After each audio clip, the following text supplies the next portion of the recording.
This is Eric Wayne with United Realty Group. Well, you can do a startup. You can take $300,000 and do a startup. Well, that's true. And at the beginning of the business, you'll have negative cash flow. You'll be having problems with salaries that need to be paid with no income. You'll have marketing that may or may not work. And you're going to be spending a lot of time starting up a business. You can do that. Yeah, absolutely. See, when you're dealing with a resale business, we're assuming that you understand and you're shopping for a resale business. Just like, if you're going to buy a car, we're assuming that you're not comparing us to building your own car. If you go to CarMax and you're looking at a $20,000 Maxima, the conversation isn't comparing that $20,000 Maxima to going out and buying the tires and the chassis, the engine, and putting it all together yourself. That'll cost you billions of dollars to build your own car. Or design your own car would cost you a fortune. I sell resold businesses, turnkey operations. If you are a person who wants to buy a business that's up and running and has positive cash flow and is priced properly in an industry that's an essential business, I can help you. I just want to share something with you. This is an association that I belong to. It's called the Business Brokers of Florida Association. We are the largest association of business brokers in the country. It happens to be here in Florida. I just want to share with you how this is actually done. The education might be worth the time that we're spending on it to watch it and also present it. This database has active listings and it also has solds. And there are customary and normal things that we do in this industry. Businesses are sorted by their category. They're sorted by their price, their down payment, adjusted net, and sales. It's these 4 price categories that businesses are sold on. Yes, buyers could make any offer that they want. Yes, sellers could be unreasonable. Buyers can be unreasonable. That's what I deal with all day long. I guess my job is more of an educator than anything. There's 2,610 sellers. Most of these are unreasonable. Most of them are over asking, underdocumented.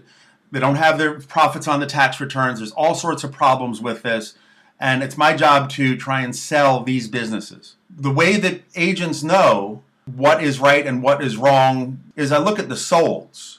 And when I take a listing, this is exactly what I do. It's a sold database. And then I look at the different industries. We look at these solds to see if we were trying to sell a tax practice, what a tax practice with that gross, that earnings, with that amount of assets would normally sell for and how they would sell. So if I went here to a different page, for example, if you wanted to see property management, I would pull up the gross sales, the down payment, the asking price, different criteria. And these are the criteria that we look at when we do what we call valuing the business, doing a valuation. If you were in an income property or a hotel motel, you get the idea. I can't pull up all of these, but obviously this association is how we value businesses. We don't make these numbers up. Also with businesses, it's very detailed. So for you to just submit an offer, that's cool. I assume that you knew how to submit an offer. What pertains to what you're looking at is construction. It's a subcategory within construction. Maybe you've never seen this before. I'm here to help you. My whole team is here to help you. We want to go into solds, HVAC, and look at what has actually sold anywhere in Florida. Just for right now, just to give you some numbers. And I'm going to sort it by the adjusted net because that's what you're actually wanting to buy is the adjusted net. I'm not going to compare somebody making 50, 60 grand a year.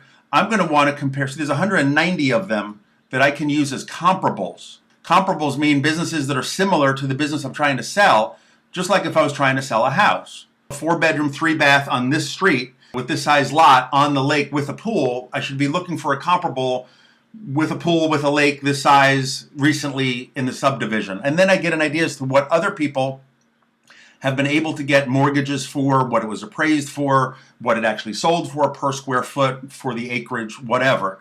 And then I'll know what my house might be worth. That's how you do it. In businesses, I'm going to be comparing HVAC businesses from all 20 years, although I should be narrowing it down. But for what I'm showing you right now, it's 20 years.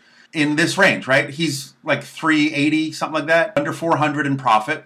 So it's this category. And then you can look at the prices. So here's what I'm going to do. I'm going to go back. I'm going to put some additional filters in here. The adjusted net, I'm going to say, show me HVACs that have sold with a minimum of 250, because I remember that was a criteria there. I'm going to say over 500 in sales, maximum $2 million. That'll narrow you down. We're looking at 26 solds. I remember he would be somewhere in this category.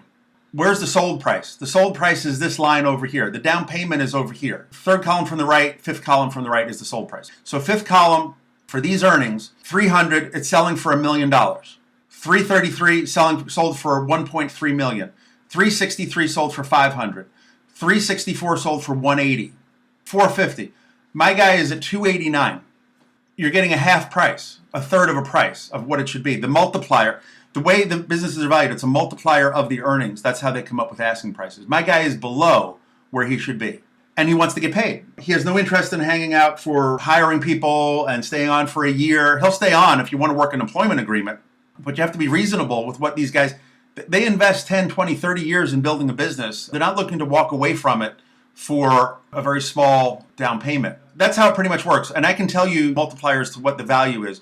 You're at full price, which is fine, but you're not paying him. You're letting him earn it. You're making him contingency for a year, and then 12 months he has to be a good boy and hope it works out for you and hope that you make the right decisions. No owner's going to want to do that. There's a down payment and then there's a price. I'm telling you, you're getting a steal. For the earnings that you're getting, there's a multiplier here. If I just took this group, you'll see it's 2.7 times earnings on average. And he's less than 1 year's earnings. So even if you had the money and you bought the business and 6 months later you decided to turn around and sell it, you could probably get 2 years earnings, which means a $400,000 adjusted net is worth $800,000. You only paid $300 for it. And then on top of it, you don't want to pay the guy. You want him to work for you. You want to shut him out for 6 years, which is not even legal. It's not enforceable. We got to be reasonable with the sellers. The sellers have to be reasonable with the buyers, or nothing's going to happen. I want to show you also, if we're going to submit an offer, if you're still interested and you recognize that it's a good earnings, and if you recognize that you're not going to be opening your own air conditioning business and trying to ramp it up over the years to get 1.2 in clients, steady clients, we work with this document, which I will send you a copy of. This is the BBF, Business Brokers of Florida, approved document.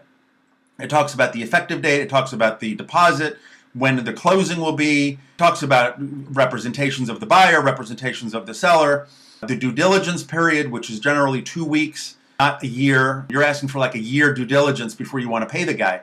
If you want to buy it, it's for sale. If you want some seller financing, we can talk about that. 12 months for more than 50%, no one's going to agree to that. No one's I've ever seen. Let's say it that way. I've never seen that. In my 33 years, I've never seen anyone hold that much paper with contingencies of, sales must be this. And if you're going to buy it, you need to run it. If you're going to buy a Ferrari, you need to know how to drive a Ferrari. If you don't know how to drive a Ferrari, you can hire him to help you or hire someone to help you, but you can't base the sales price really based on what you do as a business owner, because he's not in control once you own it. You're in control. So this is the form that we work with. This is going to be much better than a letter of intent. This is how a contract would be submitted to a lawyer at closing. This is how transactions are done. And there's some clauses that are added in here that are standard. What am I saying? I'm saying if you consider this business to be something you want to consider, let's draft it up on a formal offer with a reasonable ratio, with a reasonable down payment. Let's talk about these other clauses. These are the ratios, just so you know, the sold price to the adjusted net. This is how I do valuations. This is how business brokers do valuations. And I'm coming up with an average of 2 years. Now, we would get rid of some of these other bigger businesses. I understand all that. I can go back and refine it. But just as a group, this little quick group that I did, earning over 250, it's 2 years earnings. None of them are 0.75 or 0.6. This is small, right? 0.9% of a year. But everything is a year and a half, 2.25, 2.26. That's where we're at. Okay, and here's something for 4 times earnings. 4 times earnings on a $400,000 profit would be a $1.2 million sale. He's asking for $300. Goodbye.